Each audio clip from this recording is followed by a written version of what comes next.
Okay, so this is the preview of a play that we wrote called Too Close. It's a modern day retelling of the story of Icarus. We have three characters. We have Icarus, who's played by Ian. He's playing Rusty, who's kind of meant to represent Icarus.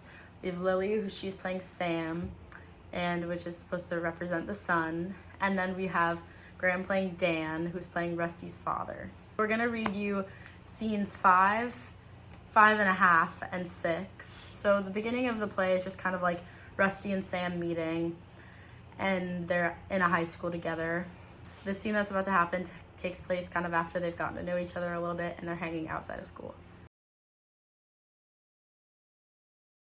A few weeks have passed and the pair appear to be friendly with one another.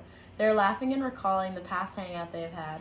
It is clearly late as the stage is fairly dark other than the car lights and the street lamps, and they laugh and talk over low music. Rusty seems to be more open now. Where are you even driving now? You'll see when we get there. What could possibly be so amazing that we had to leave the beach at warp speed? Just shut up and you'll see. I promise you this will blow your mind. Oh, really? Because if I can recall, you said that about the Smiths, and my brain is still intact. Okay, it's not my fault you clearly have bad music taste. You clearly just don't understand the beauty of their songs. Oh, yeah, sure. Sam reaches over to the console and turns up the volume by the Smiths is playing. Sam sings along at Rusty. And if a double-decker bus crashes into us, to die by your side is such a heavenly way to die. See, it's so morbid. Why would somebody want to get hit by a bus? It's not morbid, it's beautiful. It's about loving somebody so much that you would be okay dying if they were there with you. Are you even listening? Yeah, that's morbid. Ugh, you're so boring. Why don't you live a little? Let yourself, I don't know, believe in love and take risks. You know, actually live your life. I am living my life. No. What do you mean, no? I just mean you're not living up to its potential. I mean, that's what brought you to school, right?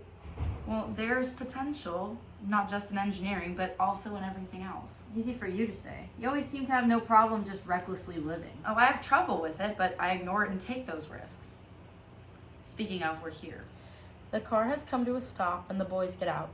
They are at a cliff that overlooks the pier from a couple miles down. They can see the ice cream shop from where they are. They sit down on the edge of the cliff. Holy shit, It's beautiful, right? It's my favorite spot to come at night. I like how quiet it can be up here. You know, I've never actually brought anyone up here before. What changed? You. I mean, I guess I did. Huh? Anyways, I brought you here so you can take that risk.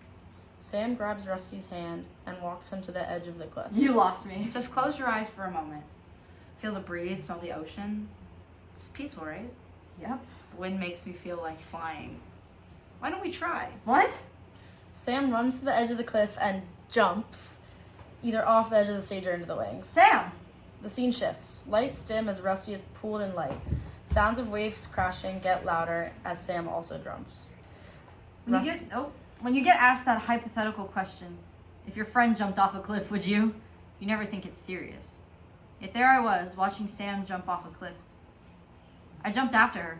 I didn't even think about it. The second the initial shock wore off, I was just jumping down after her. And for a moment there, I was flying. I felt scared and weightless and free. My heart was really pounding for the first time in my life, and I loved it. But most of all, I was watching Sam, reckless and beautiful. And all I wanted to do was touch her. She pushed me that day, right off the cliff. And I went tumbling down a road of risks and adrenaline as I was falling towards her blindly. I hit that water and came up gasping for life in a new way. And I swam back to that shore, unable to keep away from Sam. And I was confused, and she was pulling me deeper into those waves, and I didn't want her to ever stop. The scene shifts back into reality as the pair arrive on shore. What the fuck was that? A risk. Are you insane? You jumped off a fucking cliff. You jumped after me. Why? I don't know. It felt like flying, right? I mean, yes, but that was not the point. Do you not get how crazy stupid that was? I mean, we could have gotten hurt, and there's nobody even close to her. Gets cut off by Sam kissing him, left speechless for a moment. What was that? A risk. There's a pause before Rusty goes back in and the two share a meaningful kiss.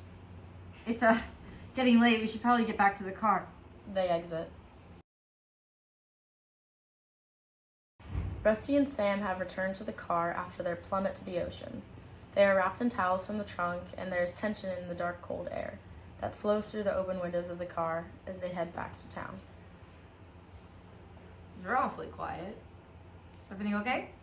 Yeah, I'm just still a little shocked.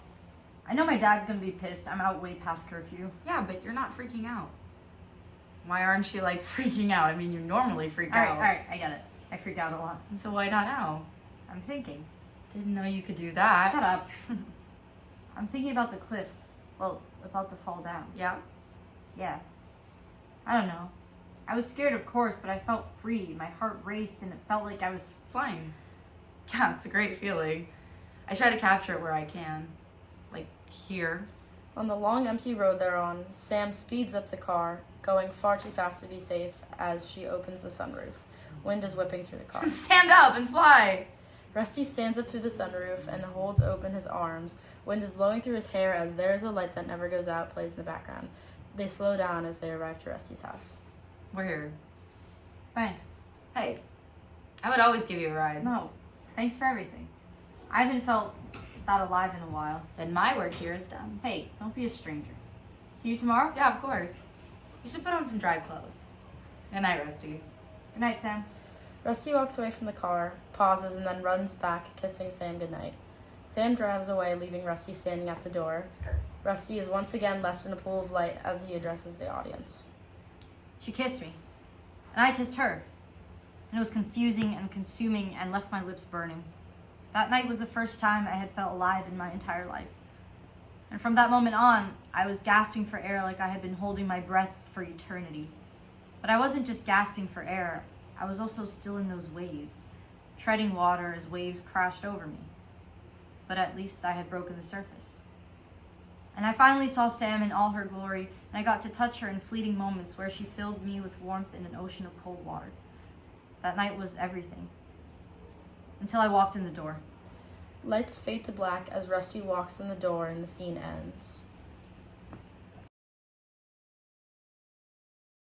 Rusty returns to his house very late after being with Sam. His father, Dan, is sitting in the living room waiting for Rusty to return. He is aggravated. Rusty walks into the living room. Dad, I'm so... Where have you been? Out. I'm sorry, I lost track. It's past 12 o'clock. Dad, I know, we just lost track of time. We? I meant me. I lost track of time. No, don't play dumb. You were meant to be home by 10. Now I'm going to give you one more try. Where were you? I was just out with people, like, driving around. And why are your clothes wet? We went swimming. Where? The beach down by the old ice cream shop. Russ, it's not safe down there. The current's strong. Will you at least tell me who you were with? Just some kid from my school. We met in class. Her name is Sam. You're not allowed to hang out with him ever again. Oh, it's her. What? Her. Why? You don't even know her. Don't argue with me. You will not see that girl again. You understand? Why are you acting like this? What is your fucking issue? Don't speak to me like that. Then listen to me. Why are you being such a dick? Because she's dangerous. Your mother left and I can't lose you two. What? I'm sorry, Russ. I shouldn't yell at you like that. I just can't stand the thought of that girl getting you in trouble. Or worse. Why would she do that? She's just reckless and unpredictable. People talk around here, Russ. Okay. Dad, I have to see her. I care about her. I know, but please. I'm sorry. I know. It's time you go to bed. Night, Dad. I love you. I love you too.